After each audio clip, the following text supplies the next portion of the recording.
రైతు సోదరులందరికీ నమస్కారం. ఈరోజు అనంతపూర్ మార్కెట్కు మళ్ళా శనగకాయలు ఎక్కువ పెరగడం జరిగింది. 1300 టన్నులు అంటే ఈరోజు శనగకాయలు రేటు 33,000 టాప్ వేసినారు. ఇంకా 25 నుంచి 30 వరకు ఎక్కువ పోయినాయి. ఇక్కడ సూట్ లేకపోకుండా వ్యాపారం ఉంటుంది. ఇంకా పులివెందుల మార్కెట్కు 220 టన్నులు శనగకాయలు. ఈడ కూడా అంతే 32,000 చిల్లర వేసినారు రేటు. ఇప్పుడు తోటల దగ్గర 41,000తో కొన్నేటివి కోస్తున్నారు. 44,000తో 45,000తో కొన్నేటివి కోయలేదని పొద్దున్న నాకు ఫోన్ చేశారు. అసలు 44,000 45,000 రేటు ఉంటేనే కదా కోసేదానికి.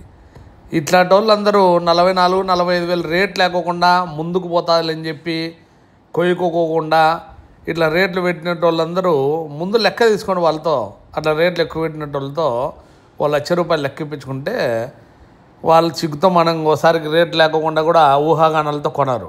ప్రజెంట్ ఆ రేటు ఉంటే ఆ రేటు కొనరా స్వామి అంటే రేట్ లేకోకుండా ముందే కొనడం, కొయ్యకోకుండా ఉండడం, రైతులను ఇబ్బంది పెట్టడం ఇట్లా చేస్తుంటారు. 35,000 నుంచి 41,000 వరకు ప్రజెంట్ రేటు. ఆ రేటు ప్రకారము అమ్మితే కన్నా కాయలు కోయడం జరుగుతుంది చూడండి. ఇంకా ఢిల్లీ మార్కెట్కు 90-95 బండ్లంట. ఈ బండ్లు ఎక్కువైతే మార్కెట్ పుంజుకునే దానికి కొంచెం అవకాశం తక్కువ ఉంటుంది. నాకు తెలిసి ఈ వారం అంతా ఇంకా ఏం ప్రయోజనం ఉండదు. ఇంకా ఇన్ని కాయలు వచ్చినాక దీని ప్రభావం మళ్ళీ రేపు పడుతుంది. ఇంకా కాయలు బుధవారం బేస్తవారం ఏమన్నా తగ్గితేనేమన్నా మార్కెట్ కొంచెం రైజ్ అయ్యేదానికి అవకాశం ఉంటుంది. బెంగళూరు మార్కెట్ కూడా అంతే. 34 బండ్లు శనగకాయలు పోవడం జరిగింది బెంగళూరు మార్కెట్ కూడా ఈరోజు.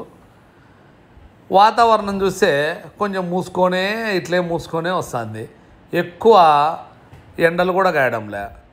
దీనివల్ల శనగకాయలకు కొంచెం ఇబ్బందికరంగానే ఉంది. ఎక్కువ రైజ్ అయ్యేదానికి అవకాశాలు తక్కువగా కనిపిస్తున్నాయి. లేదంటే కన్నా ఈ పాటికి ఎప్పుడు చూసినా కూడా 50,000 తగ్గుకోకుండా శనగకాయలు ఉండాల్సిందే. అట్లాంటిది సరుకు ఎక్కడి నుంచి వస్తుందో ఏమొస్తుందో అసలు అర్థం కాకుండా వస్తుంది సరుకు అయితే. ఇది నల్లగొండ నుంచి సరుకు అయితే అనంతపూర్కి అయితే రాదు. ఇంకా మన సైడ్ మాత్రమే గార్లదిన్న ఏరియాలో ఈ ఏరియా మాత్రమే ఎక్కువగా ఉన్నట్లుంది. ఇక్కడ పులివెందుల సైడు ఇక్కడ కొంచెం తగ్గినట్లుంది సరుకు. అయినా కూడా 220 టన్నులు అంటే పులివెందుల మార్కెట్ కూడా కొంచెం సరుకు ఎక్కువగానే పోయింది. మామూలుగా 100 టన్నులు 150 టన్నులు పోవాల్సిందే. సరే చూద్దాం రేపు ఎన్ని టన్నులు వస్తాయి ఏం కథ వివరాలన్నీ మళ్ళీ రేపు చూసుకుందాం. Bye friends.